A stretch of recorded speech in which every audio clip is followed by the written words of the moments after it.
Hello friends, इस videos में हम लोग देखेंगे क्लास 10th वालों के लिए इंटरनेट पर जारी मॉडल क्वेश्चंस पेपर को, जो बिहार बोर्ड के द्वारा यहाँ पे ऑफिशियल जारी किया गया है। दोस्तों इस वीडियो को लास्ट तक जरूर देखिएगा। अगर आप भी क्लास 10th के छात्र हैं, मैट्रिक के छात्र हैं दोस्तों, तो ये वीडियोज आप सभी के लिए बहुत ही हेल्पफुल रहने वाले हैं। देखिए दोस्तों, ये 2022 के एनुअल परीक्षा के लिए है, सेकेंडरी स्कूल एग्जामिनेशन 2022 एनुअल है ना। तो बहुत ही शानदार ये वीडियोज होने वाले हैं। मैट्रिक के छात्र हैं दोस्तों, मैट्रिक एग्जाम देने वाले हैं आने वाले बोर्ड परीक्षा में, तो ये वीडियोज आप सभी के लिए रामबाण साबित होने वाले हैं। ठीक है, तो लास्ट तक ना इस वीडियो को जरूर देखिएगा। बहुत चीज़ हम लोग सीखेंगे दोस्तों यहाँ पे। टोटल हम लोग 80 क्वेश्चंस करेंगे, ऑब्जेक्टिव एमसीक्यू टाइप है ना। यहाँ से आप लोग को ओनली 40 क्वेश्चन का जवाब देना है। ओनली कितना? 80 क्वेश्चन में 40 क्वेश्चंस का जवाब देने हैं। ठीक है, तो चलिए हम लोग स्टार्ट करते हैं दोस्तों। साइंस विज्ञान का यहाँ पे मॉडल क्वेश्चंस पेपर को बहुत ही शानदार है, बहुत ही वायरल क्वेश्चंस है दोस्तों ये सारे। ठीक है, वीडियो को लास्ट तक बिना स्किप किए हुए देखना। अगर दोस्तों नए हैं चैनल पे, चैनल को अभी तक सब्सक्राइब करके नहीं रखा है तो जल्दी से चैनल को सब्सक्राइब कर लीजिए। वीडियो के नीचे लाल रंग में सब्सक्राइब बटन होगा, सब्सक्राइब कर लीजिए और साथ में बेल आइकन आएगा, उसको भी प्रेस कर देना ऑल नोटिफिकेशन सेलेक्ट करके, ताकि जैसे ही हम लोग न्यू वीडियो लेकर आएंगे आप लोगों के लिए नोटिफिकेशन आपको मिलता रहेगा। ठीक है, और भी क्वेश्चन का प्रैक्टिस सेट करना चाहते हैं दोस्तों तो आप हमारे वेबसाइट के माध्यम से कर सकते हैं। ये उसी चैनल का ऑफिशियल वेबसाइट है। गूगल पे लिखिएगा starkstudy.com। क्या लिखोगे दोस्तों? गूगल पे लिखना है आपको स्टार्क स्टडी। देख लो किस तरीके से लिखना है, starkstudy.com। जैसे लिखोगे दोस्तों तो ये आपको लिंक आ जाएगा। यहाँ पे आप लोग को हर तरह के subjective objective model set question paper previous year सभी तरह के मिल जाएंगे, है ना। गूगल पे लिखना है वेबसाइट का नाम, ठीक है, starkstudy.com। चलिए दोस्तों पहला क्वेश्चन देखते हैं। और हाँ, टेलीग्राम पे जुड़ जाना इसका पीडीएफ लेने के लिए। टेलीग्राम पे मैं शेयर करता हूँ दोस्तों, टेलीग्राम पे जुड़ जाना, लिंक आपको डिस्क्रिप्शन में मिल जाएंगे। देखिए दोस्तों, प्रश्न संख्या 1 से 80 तक वस्तुनिष्ठ प्रश्न है। इनमें से किन्हीं 40 प्रश्नों का उत्तर देना है। प्रत्येक प्रश्न के साथ 4 विकल्प दिए गए हैं, जिनमें से एक सही है। ठीक है, चलिए अपने द्वारा दिए चुने गए सही विकल्प को OMR शीट पर चिन्हित करें। OMR शीट क्या होती है दोस्तों? मैंने वीडियोज अपलोड कर दिए हैं। जो छात्र नहीं देखे हैं, OMR sheet Stark study point search कर सकते हो यूट्यूब पे, आपको मिल जाएंगे फिर भी इस वीडियो में। वहाँ पे मैंने बता रखे हैं दोस्तों कि OMR शीट को आपको कैसे भरना है। चलिए पहला क्वेश्चन देखते हैं दोस्तों कि पौधों में जनन अंग।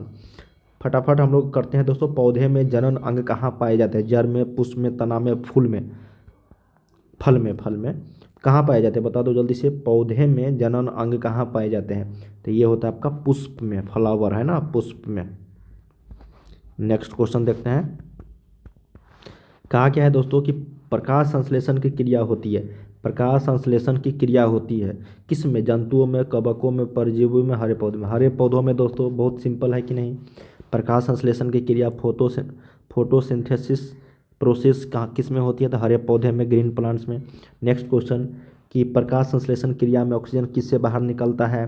प्रकाश संश्लेषण क्रिया में ऑक्सीजन जो बाहर निकलता है दोस्तों, वो आपको किससे निकलता है? जल्दी से बता दो। गलत, CO2 नहीं, जल से, H2O से निकलता है दोस्तों। H2O से क्या निकलता है ना, H2O से यहाँ पे ये ऑक्सीजन निकल जाता है। ठीक है, जो हम लोग सांस ग्रहण करते हैं प्रकाश संश्लेषण क्रिया में, जो पेड़ पौधों के द्वारा छोड़ा जाता है ऑक्सीजन। ठीक है, इसलिए बोला जाता है दोस्तों कि पेड़ पौधे लगाया जाना चाहिए। ठीक है, जठर ग्रंथियाँ कहाँ पाई जाती है? जठर ग्रंथियाँ जो पाई जाती है ये आपका आमाशय में हो जाएगा। राइट आंसर 4 का बी हो जाएगा, आमाशय में। 5 नंबर क्वेश्चन है कि ग्लाइकोसिस क्या है? ग्लाइकोलिसिस की प्रक्रिया संपन्न होती है। ग्लाइकोलिसिस की प्रक्रिया संपन्न होती है कहाँ पे? तो ऑप्शन नंबर डी, कोशिका द्रव्य में। क्या हो जाएगा दोस्तों? कोशिका द्रव्य में, 5 का डी। 6 नंबर है कि इथाइल एल्कोहल किस प्रकार के शोषण से बनता है? इथाइल एल्कोहल किस प्रकार के शोषण से बनता है? तो इथाइल एल्कोहल जो होता है दोस्तों, ये आपका अवायवीय शोषण है। क्या है? अवायवीय शोषण। एनोरोबिक शोषण है ना, एरोबिक होता है, एक एनोरोबिक होता है, तो ये एनोरोबिक शोषण है दोस्तों, अवायवीय इथाइल एल्कोहल। नेक्स्ट क्वेश्चन, सबसे छोटी अंतःस्रावी ग्रंथि कौन सा है? सबसे छोटी अंतःस्रावी ग्रंथि, option number B, pituitary. Option A है एड्रिनल, बी है पिट्यूटरी, सी है मेडुला, डी है thyroid. Option number B, pituitary. Next question कि पौधों के वायवीय है ना, एरोबिक पौधे के वायवीय भागों से जल के ह्रास की क्रिया क्या कहलाती है ना। Aerial parts of the plant is process of loss of water from the aerial parts of the plant is called. उसको हम लोग विसरण, वाष्पोत्सर्जन या फिर परागण या फिर निषेचन, उसको हम लोग बोलते हैं दोस्तों वाष्प उत्सर्जन। क्या बोलते हैं? वाष्प उत्सर्जन। ऑप्शन नंबर बी हो जाएगा, ट्रांसपायरेशन। नेक्स्ट क्वेश्चन कि घेंघा रोग पनपता है। तो घेंघा रोग जो होता है दोस्तों, ग्वाइटर डिजीज, ये होता है आपको आयोडीन की कमी से, है ना। जो गर्दन में यहाँ पे ढेकी हो जाता है दोस्तों घेंघा, उसी को बोलते हैं आयोडीन की कमी से, ठीक है। 9 का ऑप्शन नंबर सी। रक्त में हल्के पीले रंग के चिपचिपे द्रव को कहते हैं।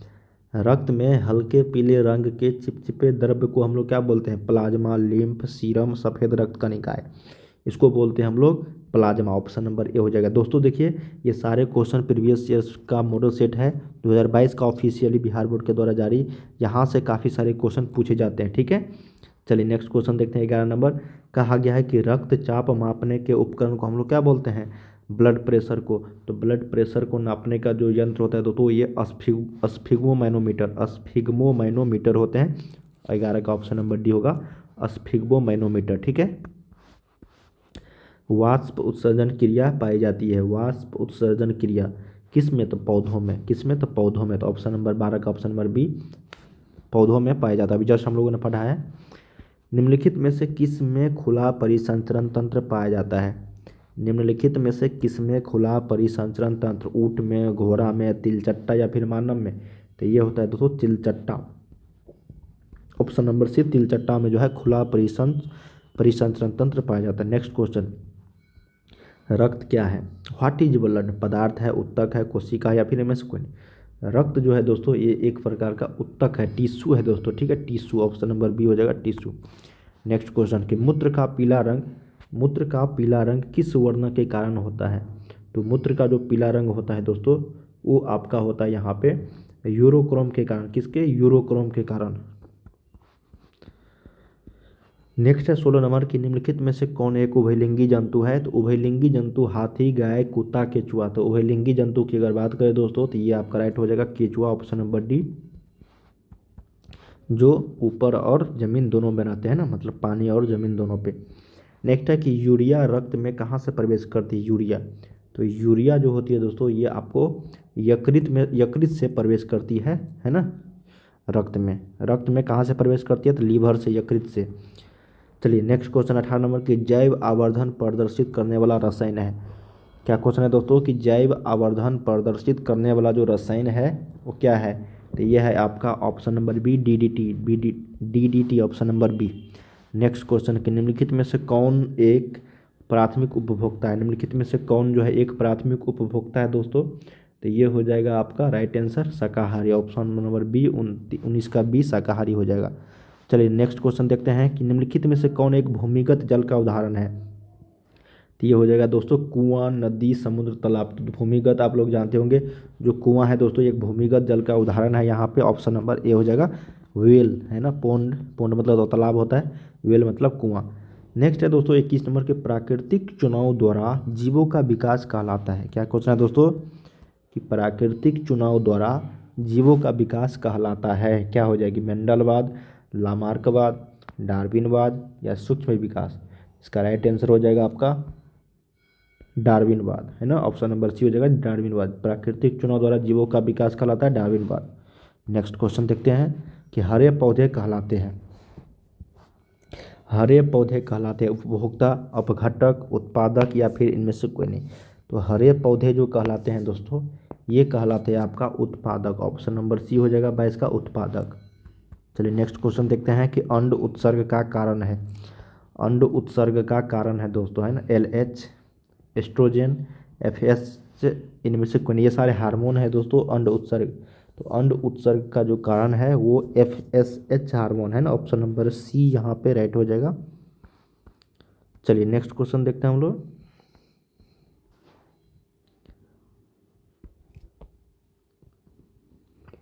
कहा गया है 24 में कि लैंगरहैंस की द्वीपिकाएँ कहाँ पाई जाती है? तो लैंगरहैंस की जो द्वीपिकाएँ होती है दोस्तों, अंडाशय में, आमाशय में, अग्नाशय में या फिर वृक्क में। तो लैंगरहैंस की जो द्वीपिकाएँ होती है दोस्तों, ये पाया जाता है आपका अग्नाशय में। ऑप्शन नंबर सी हो जाएगा अग्नाशय में, ठीक है। चलिए नेक्स्ट क्वेश्चन देखते हैं कि थायरॉक्सिन हार्मोन के संश्लेषण में निम्नलिखित में किसका होना आवश्यक है? थायरोक्सिन हार्मोन के संश्लेषण में क्या क्वेश्चन है कि थायरोक्सिन हार्मोन के संश्लेषण में निम्नलिखित में किसका होना आवश्यक है? आयरन, मैग्नीज, क्लोरीन या फिर आयोडीन?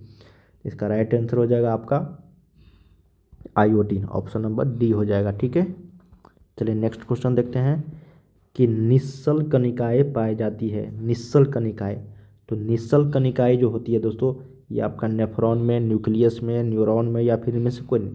तो निश्चल कणिकाएं जो पाई जाती है, ये पाया जाता है आपका न्यूरॉन में। तो ऑप्शन नंबर यहाँ पे सी करेक्ट हो जाएगी। चलिए नेक्स्ट क्वेश्चन देखते हैं कि मानव मस्तिष्क का वजन कितना होता है। तो मानव मस्तिष्क का जो वजन होता है दोस्तों, 1.5 से 2 kg, आधा kg से 1.5 kg, या फिर 1.2 से 1.4 kg, या फिर इनमें से कोई। तो मानव मस्तिष्क जो होता है दोस्तों, ह्यूमन ब्रेन, तो ह्यूमन ब्रेन का जो वजन होता है वो होता है आपका 1.25 kg से 1.5 kg के बीच में, है ना। 1.2 से आपका 1.4 kg के बीच में। तो ऑप्शन नंबर यहाँ पे सी हो जाएगा। नेक्स्ट क्वेश्चन देखते हैं कि निकट दृष्टि दोष, ठीक है, तथा दूर दृष्टि दोष के निवारण हेतु प्रयुक्त लेंस द्वारा बना प्रतिबिंब जो होता है वो क्या होता है। देखो यहाँ पे तो लेंस नहीं पूछा गया है दोस्तों, लेकिन लेंस जो प्रयोग किया जाता है उसके द्वारा कौन कौन सा यहाँ पे प्रतिबिंब बनता है। निकट के लिए हम लोग प्रयुक्त करते हैं दोस्तों अवतल, दूर के लिए हम लोग करते हैं उत्तल। उत्तल में तो चलिए दोस्तों सीधा काल्पनिक बनता, यहाँ पे क्या बनता है दोस्तों बताओ, उल्टा बनता है। और इसमें क्या बनता है बताओ, तो यहाँ पे क्या हो जाएगा बताओ, वास्तविक और उल्टा। क्या हो जाएगा दोस्तों, वास्तविक और उल्टा, मतलब अवतल में वास्तविक और उल्टा, ये आपका दूरदृष्टि दोष के लिए। तो ऑप्शन नंबर यहाँ पे डी जो है करेक्ट हो जाएगी। ठीक है दोस्तों, उल्टा जो होता है दोस्तों, ये उल्टा ये उत्तल लेंस में बनता है और अवतल लेंस में वास्तविक बनता है। ठीक है, तो ऑप्शन नंबर यहाँ पे 28 का क्या हो जाएगा आपका डी हो जाएगा। ठीक है, चलिए नेक्स्ट क्वेश्चन देखते हैं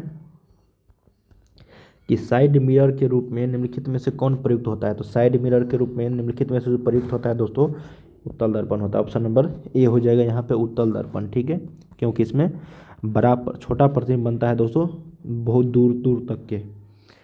अवतल लेंस द्वारा प्राप्त प्रतिबिंब होता है, अवतल लेंस द्वारा प्राप्त प्रतिबिंब होता है आभासी, सीधा, छोटा, या फिर इनमें से सभी। तो अवतल लेंस द्वारा जो प्राप्त प्रतिबिंब होता है दोस्तों, वो आपका होता है यहाँ पे इनमें से सभी। ठीक है, आभासी भी होता है दोस्तों, सीधा भी होता है और छोटा भी होता है। दोस्तों यहाँ पे राइट आंसर कर लेना है ना, यहाँ पे हो जाएगा आपका काल्पनिक और उल्टा। क्या हो जाएगा दोस्तों, काल्पनिक और उल्टा। ठीक है, ऑप्शन नंबर सी हो जाएगा काल्पनिक और उल्टा। ठीक है, काल्पनिक प्रतिबिंब बनता है दोस्तों अवतल लेंस में। चलिए नेक्स्ट क्वेश्चन कि अवतल लेंस द्वारा प्राप्त प्रतिबिंब, यहाँ पे इनमें से सभी हो जाएंगे। नेक्स्ट क्वेश्चन कि ऊर्जा का ऐसा मात्रक होता है, ऊर्जा का ऐसा मात्रक। तो 31 का क्या हो जाएगा, ऊर्जा का ऐसा मात्रक जूल, ऑप्शन नंबर ए हो जाएगा जूल। ठीक है, 31 का क्या हो जाएगा जूल। नेक्स्ट क्वेश्चन 32 कि आकाश का नीला रंग होना किस परिघटना का परिणाम है। क्या क्वेश्चन है दोस्तों कि आकाश का नीला रंग होना किस परिघटना का परिणाम है, अपवर्तन, परिकिरणन, परावर्तन, या फिर इनमें से कोई नहीं। तो आकाश का नीला रंग होना जो है दोस्तों, ये आपका परिकिरणन का परिणाम है, परिकिरणन की घटना से होती है। Option number B. नेक्स्ट है आपका कि समान नेत्र के लिए सुस्पष्ट दृष्टि का न्यूनतम दूरी होता है। समान नेत्र के लिए स्पष्ट दृष्टि का न्यूनतम दूरी जो होता है दोस्तों, ये होता है आपका 25 सेंटीमीटर। कितना, 25 सेंटीमीटर, है ना, जो ऑप्शन नंबर आपका सी में है। नेक्स्ट क्वेश्चन देखते हैं कि किसी उत्तल लेंस का फोकस जो है ये आपका 50 सेंटीमीटर है दोस्तों, तो उसकी क्षमता कितनी होगी। देखिए दोस्तों, सबसे पहले तो हम लोग ये जानते हैं इसका फोकस दूरी जो होती है वो पॉजिटिव होती है या फिर नेगेटिव।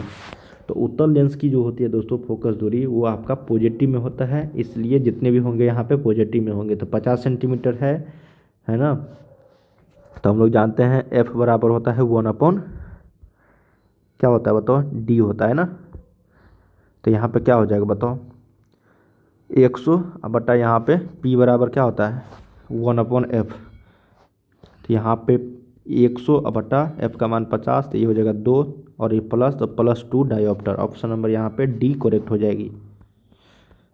नेक्स्ट क्वेश्चन है कि एक प्रिज्म कितने सतहों से घिरा होता है। तो एक प्रिज्म जो होते हैं दोस्तों 2, 3, 4, 5, तो कितने सतहों से घिरा होता है ये 5 सतहों से। ऑप्शन नंबर डी हो जाएगा 5 सतहों। चलिए नेक्स्ट क्वेश्चन देखते हैं कि अभिनेत्र लेंस की फोकस दूरी में परिवर्तन किया जाता है। अभिनेत्र लेंस की फोकस दूरी में परिवर्तन किया जाता है पुतली द्वारा, परितारिका द्वारा, दृष्टिपटल द्वारा या फिर पक्षमाभी पेशियों द्वारा। तो अभिनेत्र लेंस की जो फोकस दूरी होती है दोस्तों, उसमें अगर परिवर्तन हम लोग करते हैं तो वो पक्षमाभी पेशियों द्वारा होता है ना, सिलेरी मसल्स के द्वारा। नेक्स्ट क्वेश्चन 37 की प्रकाश के परावर्तन के कितने नियम होते हैं। तो 2 नियम होते हैं। प्रकाश के परावर्तन और अपवर्तन के दोनों के 2 नियम है। फोटोग्राफी कैमरा का अभिदर्शक होता है। क्या क्वेश्चन है दोस्तों कि फोटोग्राफी कैमरा का अभिदृश्यक, the objective of a photography camera is a उत्तल लेंस, उत्तल दर्पण या फिर अवतल दर्पण। लेंस दर्पण तो लगा नहीं होता है दोस्तों, लेंस की बात ए और बी में से दोनों में से कोई होगा। तो फोटोग्राफी कैमरा में जो होता है दोस्तों, वो आपका प्रयुक्त होता है यहाँ पे उत्तल लेंस। ऑप्शन नंबर ए हो जाएगा 38 का। नेक्स्ट क्वेश्चन 39 क्या कहा गया है, यदि एक किरण अवतल दर्पण पर लंबवत आपतित हो तो परावर्तन के बाद किरण किस बिंदु से गुजरेगी। अवतल दर्पण पर लंबवत आपतित हो, ठीक है दोस्तों, तो फोकस से गुजरेगी या फिर वक्रता केंद्र से या फिर ध्रुव से या फिर इनमें से किसी से नहीं। क्या कहा गया कि अवतल दर्पण की बात कर रहा है दोस्तों, और वो लंबवत आपतित होती है उस पर, ठीक है। तो परावर्तन के बाद जो है दोस्तों वो किस और मतलब किस बिंदु से होकर वो गुजर जाएगी, तो वो फोकस से होकर गुजर जाएगी। किससे, तो फोकस से, ठीक है, याद रखिएगा।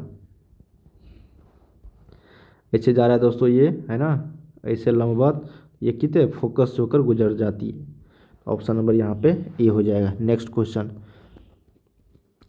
40 है दोस्तों कि यदि एक प्रिज्म से एक वर्णिक किरण गुजरे तो इसका नहीं होगा।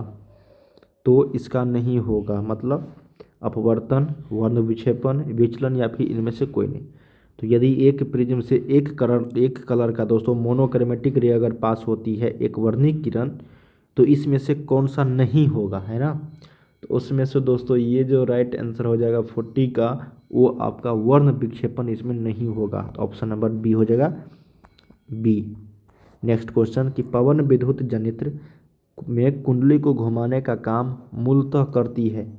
पवन विद्युत जनित्र में कुंडली को घुमाने का जो काम मूलतः करती है, उच्च दाब की हवा, स्थिर हवा, गतिमान हवा या फिर इनमें से कोई नहीं। तो पवन विद्युत जनित्र में कुंडली को घुमाने का जो काम मूलतः करती है दोस्तों, ये करती है आपका गतिमान हवा, ठीक है, air in motion. Next question देखते हैं 42 नंबर। कहा गया है दोस्तों कि कांच की अवतल लेंस की वायु में शक्ति होती है। कांच की अवतल लेंस में की वायु में जो शक्ति होती है, ऋणात्मक, धनात्मक, कभी कभी धनात्मक या फिर इनमें से कोई नहीं। तो कांच की अवतल लेंस की जो वायु में शक्ति होती है वो आपका होता है ऋणात्मक। ऑप्शन नंबर ए हो जाएगा। नेक्स्ट क्वेश्चन कि निम्नलिखित में से कौन विद्युत का सुचालक है। बता दो विद्युत का सुचालक हीरा, ग्रेफाइट, आयोडीन, सल्फर।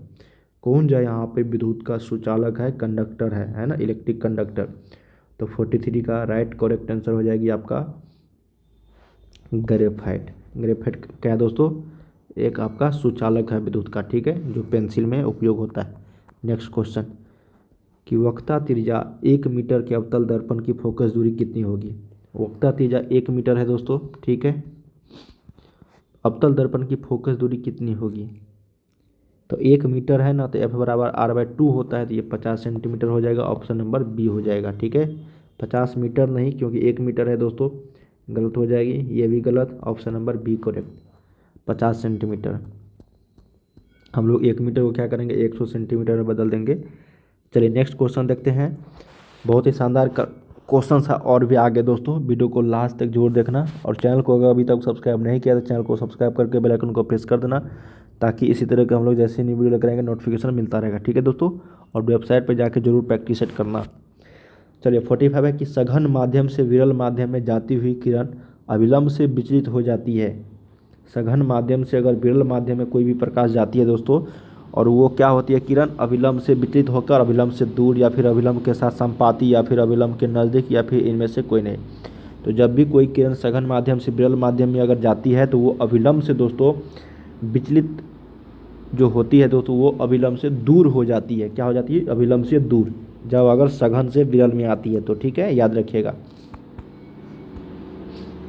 चलिए नेक्स्ट क्वेश्चन देखते हैं हम लोग। 46 नंबर कहा गया कि विद्युत धारा उत्पन्न करने की युक्ति को हम लोग क्या बोलते हैं?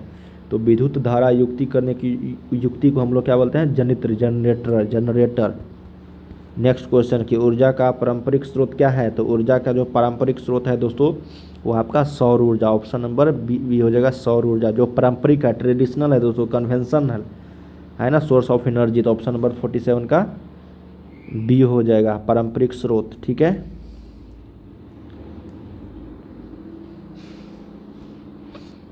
नेक्स्ट क्वेश्चन है दोस्तों यहाँ पे कि कांच की एक समांतर पट्टिका पर, इसका क्या आंसर होगा दोस्तों? ऊर्जा का पारंपरिक स्रोत सौर ऊर्जा या फिर कोयला, इस दोनों में से आंसर करना। कोयला या फिर सौर ऊर्जा, पारंपरिक स्रोत के बारे में पूछा गया है दोस्तों, कन्वेंशनल सोर्स ऑफ एनर्जी, बताना कमेंट में। नेक्स्ट क्वेश्चन है, मैंने तो यहाँ पे सौर ऊर्जा बताया आप लोगों को। ठीक है, 48 नंबर है कि कांच की एक समांतर पट्टिका पर श्वेत किरण तिरछी अगर आपतित होती है तो निम्नलिखित में से कौन प्रथम अपवर्तन के साथ घटित होगा? विचलन, विक्षेपण या फिर परावर्तन या फिर इनमें से सभी? तो ये होगा विक्षेपण, है ना, विक्षेपण। ऑप्शन नंबर बी हो जाएगा, विक्षेपण। नेक्स्ट क्वेश्चन कि हमारे घरों में जो विद्युत आपूर्ति की जाती है वह होता है 240 वोल्ट, है ना, और वो भी अल्टरनेटिंग करंट। क्या होता है? अल्टरनेटिंग करंट, प्रत्यावर्ती धारा। ऑप्शन नंबर यहाँ पे सी हो जाएगा, 220 वोल्ट और प्रत्यावर्ती धारा। नेक्स्ट क्वेश्चन देखते हैं कि जस्ता की परमाणु संख्या जिंक का, है ना, जिंक का परमाणु संख्या कितनी होती है? तो जिंक का जो फेकोनिकोजन है ना 30 होता है दोस्तों। क्या होता है? 30 होता है। तो 50 का ऑप्शन नंबर क्या हो जाएगा यहाँ पे? डी। नेक्स्ट क्वेश्चन कि धोबिया सोडा का रासायनिक सूत्र, है ना, धोबिया सोडा मतलब केमिकल फॉर वॉशिंग सोडा, जिसको हम लोग धोबन सोडा के नाम से भी जानते हैं, तो वो होता है Na2CO3 इंटू 10H2O। क्या होती है दोस्तों? Na2CO3 into 10H2O। तो 51 का ऑप्शन नंबर ए हो जाएगा, इंटू 10H2O। नेक्स्ट क्वेश्चन कि निम्नलिखित में से कौन प्रबल क्षारक है? स्ट्रॉन्गेस्ट बेस, स्ट्रॉन्गेस्ट बेस की अगर बात करें दोस्तों, MgOH का होल 2, NH4OH, NaOH या फिर CuOH का होल 2। तो 52 का राइट करेक्ट आंसर हो जाएगी NaOH, ऑप्शन नंबर यहाँ पे सी। नेक्स्ट क्वेश्चन है दोस्तों 53 नंबर, कहा गया है कि हेमाटाइट निम्नलिखित में से किस धातु का अयस्क है? Ores of the haematite is the following, है ना, जिंक, यहाँ पे Fe या फिर आपका Cu और Au। तो राइट आंसर इसका हो जाएगा दोस्तों Fe, मतलब आयरन का अयस्क है hematite, option number B. Next question देखते हैं 54 नंबर, कहा गया है दोस्तों कि सल्फाइड अयस्क का सांद्रण निम्नांकित में से किस विधि द्वारा होता है? क्या क्वेश्चन है कि सल्फाइड अयस्क का सांद्रण निम्नलिखित में से किस विधि द्वारा होता है? दर्पण विधि, हाथ से चुनकर, निस्तापन या फिर फेन उत्प्लावन विधि। तो सल्फाइड अयस्क का जो सांद्रण होता है वो राइट आंसर हो जाएगा दोस्तों यहाँ पे फेन उत्प्लावन विधि के द्वारा, है ना, froth flotation process. Next question है कि अभिक्रिया 2Zn प्लस O2 जो बनता है 2ZnO बैलेंस है, किस प्रकार की अभिक्रिया है? दोनों मिक्स हैं दोस्तों, दोनों मिक्स हो गया है ना, ZnO2, और यहाँ पे आके मिक्स हो गया उपचयन, विस्थापन, उदासीकरण या फिर अपघटन। तो ये जो हो गया है दोस्तों इसका ये उपचयन, ऑक्सीडेशन हो गया। क्या हो गया? ऑक्सीडेशन रिएक्शन, है ना, उसको बोलेंगे oxidation reaction, option number B, sorry A. चलिए नेक्स्ट क्वेश्चन देखते हैं हम लोग कि ग्लूकोज का आणविक सूत्र क्या होता है? ग्लूकोज का, तो ग्लूकोज का जो आणविक सूत्र है दोस्तों वो C6H12O6 है, 56 का B right correct. Next question कि अम्ल का जलीय विलयन विद्युत का संचालन करता है, क्योंकि अम्ल जो है वो जल में क्या होता है? अम्ल जो होता है दोस्तों वो जल का अम्ल का जलीय विलयन विद्युत का संचालन करता है, क्योंकि अम्ल जो है वो जल में विलय या फिर अविलय या फिर आयनित होता है, या फिर इनमें से कोई नहीं। क्योंकि अम्ल जो है दोस्तों वो जल में आयनित होता है, आयन बनाता है दोस्तों जल में मिससे मिलकर अम्ल। ठीक है, तो ऑप्शन नंबर यहाँ पे सी हो जाएगा, इसलिए उसमें विद्युत का संचालन वो कर पाता है। 58 है कि लिथियम के बाह्यतम सेल में कितने इलेक्ट्रॉन विद्यमान है? तो लिथियम के बाह्यतम सेल में जो इलेक्ट्रॉन विद्यमान है दोस्तों वो है आपका 1 2 3 4, इनमें से क्या हो जाएगा बताओ। लिथियम के बाह्यतम शेल में कितने इलेक्ट्रॉन विद्यमान है, तो ये है दोस्तों एक, option number A right. Next question कि आवर्त सारणी के शून्य समूह का तत्व जीरो ग्रुप है ना, the element of zero group of the periodic table is. Zero group में इनमें से कौन सा तत्व है, क्लोरीन, हाइड्रोजन, हीलियम, सोडियम, क्या होगा बताओ। क्लोरीन, हाइड्रोजन, हीलियम या फिर नाइट्रोजन। तो 59 का ऑप्शन नंबर सी हो जाएगा, जीरो ग्रुप में हीलियम। इसको हम लोग इनर्ट गैस भी बोलते हैं दोस्तों, या फिर हम लोग क्या बोलते हैं, अक्रिय गैस, है ना, अक्रिय गैस भी बोलते हैं। ये हीलियम हो गया, ऑप्शन नंबर सी। आर्गन भी रहता तो सही हो जाता। निम्नलिखित में सर्वाधिक विद्युत ऋणात्मक तत्व कौन है, तो निम्नलिखित में से सबसे अधिक जो है विद्युत ऋणात्मक तत्व एफ, के, आई या फिर एन, ए। तो 60 का राइट आंसर हो जाएगा एफ दोस्तों, ऑप्शन नंबर ए। चलिए नेक्स्ट क्वेश्चन देखते हैं। जल के वैद्युत अपघटन में कैथोड पर कौन सी गैस मुक्त होती है। जल के वैद्युत अपघटन में कैथोड पर जो गैस मुक्त होती है दोस्तों, वो आपका हो जाएगा यहाँ पे हाइड्रोजन, ऑप्शन नंबर सी हो जाएगा हाइड्रोजन।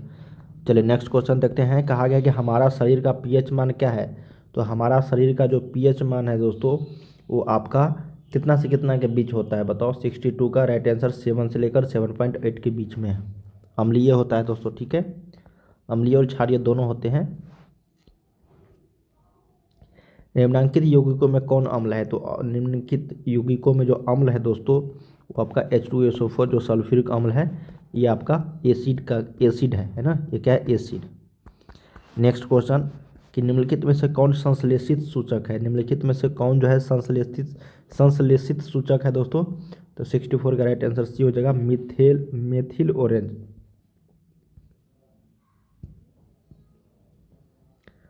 क्या हो जाएगा दोस्तों यहाँ पे, methyl orange, option number C हो जाएगा। नेक्स्ट क्वेश्चन देखते हैं कि कार्बन डाइऑक्साइड जल से अभिक्रिया करके बनाता है। कार्बन डाइऑक्साइड जो है जल से अभिक्रिया करके जो बनाता है दोस्तों, वो आपका राइट आंसर हो जाएगा यहाँ पे कार्बोनिक एसिड। क्या हो जाएगा, कार्बोनिक एसिड, सल्फ्यूरिक अम्ल, कार्बोनिक अम्ल या फिर कार्बोनिक अम्ल या फिर हाइड्रोक्लोरिक। कार्बन डाइऑक्साइड जो CO2 और H2 अगर बनता है दोस्त, मिलता है, तो ये बनता है आपका कार्बोनिक अम्ल, ठीक है, carbonic acid, option number C हो जाएगा। चलिए नेक्स्ट क्वेश्चन देखते हैं कि कॉपर पायरेट का रासायनिक संगठन है, मतलब रासायनिक सूत्र क्या है कॉपर पायरेट्स का। तो कॉपर पायरेट्स का जो रासायनिक सूत्र हो जाएगा दोस्तों, ये आपका हो जाएगा CuFeS2। क्या हो जाएगा, CuFeS2, ऑप्शन नंबर बी हो जाएगा। चलिए 67 देखते हैं। कहा गया कि प्रकृति में मुक्त अवस्था में पाई जाने वाली धातु है, प्रकृति में मुक्त अवस्था में पाई जाने वाली धातु है जिंक, सोना, लोहा, तांबा। तो प्रकृति में जो मुक्त अवस्था में पाई जाने वाली धातु है दोस्तों, ये आपका हो जाएगा यहाँ पे right correct answer, option number B, सोना, है ना। नेक्स्ट क्वेश्चन है कि निम्नलिखित में से कौन सी धातु सबसे अधिक अभिक्रियाशील है। क्या क्वेश्चन है दोस्तों कि निम्नलिखित में से कौन सी धातु सबसे अधिक अभिक्रियाशील है, जिंक, Ag, Au या फिर Cu, है ना। तो अभिक्रियाशील की अगर बात करें दोस्तों, तो सबसे ज़्यादा है आपका, है ना, यहाँ पे जिंक, है ना, ऑप्शन नंबर यहाँ पे जिंक हो जाएगा। नेक्स्ट क्वेश्चन देखते हैं हम लोग। किसी अधातु के बाह्यतम शेल में इलेक्ट्रॉन की संख्या हो सकती है, किसी अधातु के बाह्यतम, इसका आंसर करना कमेंट में दोस्तों आप लोग, ठीक है। निम्नलिखित में से सबसे अधिक धातु अभिक्रियाशील है, मतलब कौन सी धातु जो सबसे अभिक्रियाशील है दोस्तों, जिंक, Ag, Au, Cu। इस चारों ऑप्शंस में से जो मोस्ट रिएक्टिव एलिमेंट्स है, मेटल्स है, इसका आंसर आप लोग कमेंट बॉक्स में करो सारे, ठीक है। चलिए, किसी अधातु के बाह्यतम शेल में इलेक्ट्रॉनों की संख्या हो सकती है, किसी अधातु के बाह्यतम शेल में इलेक्ट्रॉनों की संख्या कितनी हो सकती है, अधातु की बात हो रही, धातु नहीं, अधातु। 3 4 5 6, 4 5 6 7, 1 2 3 4 या फिर 2 3 4 5। तो ये होता है दोस्तों 4 5 6 और 7 इलेक्ट्रॉनों की संख्या हो सकती है बाह्यतम शेल में किसी धातु में, तो वो 4 5 6 और 7 ही हो सकती है ना। पीतल निम्नलिखित में से किनकी मिश्र धातु है, पीतल, है ना। पीतल जो है दोस्तों ब्रॉन्ज, ब्रॉन्ज नहीं, ब्रास। तो ब्रास जो है दोस्तों किनकी मिश्र धातु है, Cu, zinc, Fe, Ni, CuAu या फिर Cu+Sn। तो पीतल जो है दोस्तों, ये आपका Cu+Z मतलब कॉपर प्लस जिंक का जो है दोस्तों, ये मिश्रण है ना, मिश्रण मतलब मिश्र धातु है, मेटलॉइड है। चलिए नेक्स्ट क्वेश्चन देखते हैं कि निम्नलिखित में से कौन समावयवी है। तो समावयवी की अगर बात करें दोस्तों तो मेथिल एल्कोहल और डाइमेथिल ईथर, एसीटोन और एसिटाल्डिहाइड, या फिर एथिल अल्कोहल या और डाइमेथिल ईथर, या फिर एथीन और एथाइन। तो निम्नलिखित में से कौन जो है यहाँ पे समावयवी है दोस्तों। तो 71 का राइट करेक्ट आंसर हो जाएगा एथिल एल्कोहल और डाइमेथिल ईथर जो है ये समावयवी है ना, आइसोमर्स है, आइसोमर्स। नेक्स्ट क्वेश्चन देखते हैं कि CH3OC2H5 का आयुपेक प्रणाली के अनुसार नाम क्या, मतलब आयुपेक नेम क्या है दोस्तों इसका। The name of IUPAC system is CH3OC2H5 methoxyethane, propoxymethane, ethoxymethane, ethyl methyl ether. इसका राइट आंसर हो जाएगा दोस्तों मेथॉक्सीएथेन, ऑप्शन नंबर ए मेथॉक्सीएथेन। चलिए 73 देखते हैं कि लोहे की अभिक्रिया भाप से कराने पर लोहे का कौन सा ऑक्साइड बनता है। अगर हम लोग Fe में अगर भाप लगा देते हैं दोस्तों, है ना, भाप से कराने पर तो कौन सा ऑक्साइड यहाँ पे बनेगा, Fe3O4, Fe3O2, Fe2O3 या फिर FeO। तो यहाँ पे जो ऑक्साइड बनेगा दोस्तों वो आपका बनेगा Fe3O4, ऑप्शन नंबर यहाँ पे ए हो जाएगा। ठीक है। नेक्स्ट क्वेश्चन कि एक तत्व की परमाणु संख्या 16 है तो आवर्त सारणी में इस तत्व की वर्ग संख्या क्या है, मतलब कौन से ग्रुप में है दोस्तों वो पीरियडिक टेबल में, अगर वो 16 नंबर का एलिमेंट है, मतलब 16 नंबर इसका परमाणु संख्या है ना सल्फर का। तो सल्फर जो है दोस्तों कौन से ग्रुप में है बता दो जल्दी से। 74 का ऑप्शन नंबर सी 16वां ग्रुप में है, 16 ग्रुप में है ना, 16वां है ना।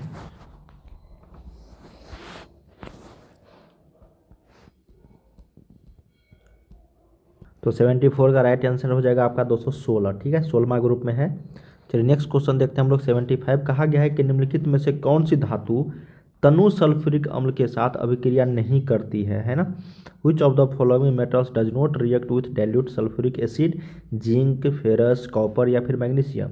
तो राइट आंसर 75 का हो जाएगा ऑप्शन नंबर सी कॉपर। चलिए कुछ और क्वेश्चन रह गए हैं दोस्तों, काफ़ी शानदार यहाँ पे क्वेश्चन है ये और पूछा हुआ प्रश्न है सारे कि एक मिश्र धातु में अगर 90% Cu है, ठीक है, और 10% ही टिन है दोस्तों, इसका मात्रांक 90% है और इसका 10% है, तो इस मिश्र धातु का नाम क्या है, मतलब अगर बनेगा दोस्तों Cu प्लस Sn मिलके तो क्या कहलाएगा, सोल्डर या फिर ब्रोंज या फिर पीतल या फिर जर्मन सिल्वर। तो ये कहलाएगा दोस्तों आपका ब्रोंज। क्या कहलाएगा दोस्तों, ब्रोंज, है ना। नेक्स्ट क्वेश्चन कि जिंक सोडियम हाइड्रोक्साइड के साथ अभिक्रिया करके क्या बनाता है। जिंक जो है सोडियम हाइड्रोक्साइड के साथ मिलके क्या बनाता है अभिक्रिया करके, है ना, H2 गैस, O2 गैस या फिर H2 और O2 दोनों या फिर ZNO। ये बनाता है दोस्तों H2 गैस, क्या, H2 गैस। ठीक है, ऑप्शन नंबर ए राइट हो जाएगा। 78 देखते हैं, कहा गया है कि निम्नलिखित में से कौन सी धातु वायु में उच्च ताप पर गर्म किए जाने पर भी ऑक्सीजन के संयोग नहीं करती है। निम्नलिखित में से कौन सी धातु वायु में उच्च ताप पर गर्म किए जाने पर भी ऑक्सीजन से संयोग नहीं करती है। एल्यूमिनियम, Cu, Ag या फिर Hg। तो 78 का राइट करेक्ट आंसर हो जाएगा Ag, है ना, सिल्वर। नेक्स्ट क्वेश्चन देखते हैं कि अयस्क में उपस्थित अपद्रव्य कहलाते हैं। अयस्क में उपस्थित अपद्रव्य कहलाते हैं खनिज, धातु, मल, गैंग या फिर में से कोई नहीं। तो इसको हम लोग बोलते हैं गैंग। ऑप्शन नंबर सी हो जाएगा 79 का। लास्ट क्वेश्चन है दोस्तों इस वीडियोज का, इसके बाद हम लोग अगले मॉडल सेट को देखेंगे। निम्नलिखित में से किस गुण के कारण धातुओं के तार बनाए जाते हैं। तो वो होता है दोस्तों तन्यता के कारण। तन्यता गुण जो होते हैं डक्टिलिटी, इसके कारण ही ये तार बनाए जाते हैं ना। तो दोस्तों यहाँ पे हम लोगों ने टोटल 80 क्वेश्चंस किए हैं जो बिहार बोर्ड के द्वारा जारी ऑफिशियल मॉडल पेपर था।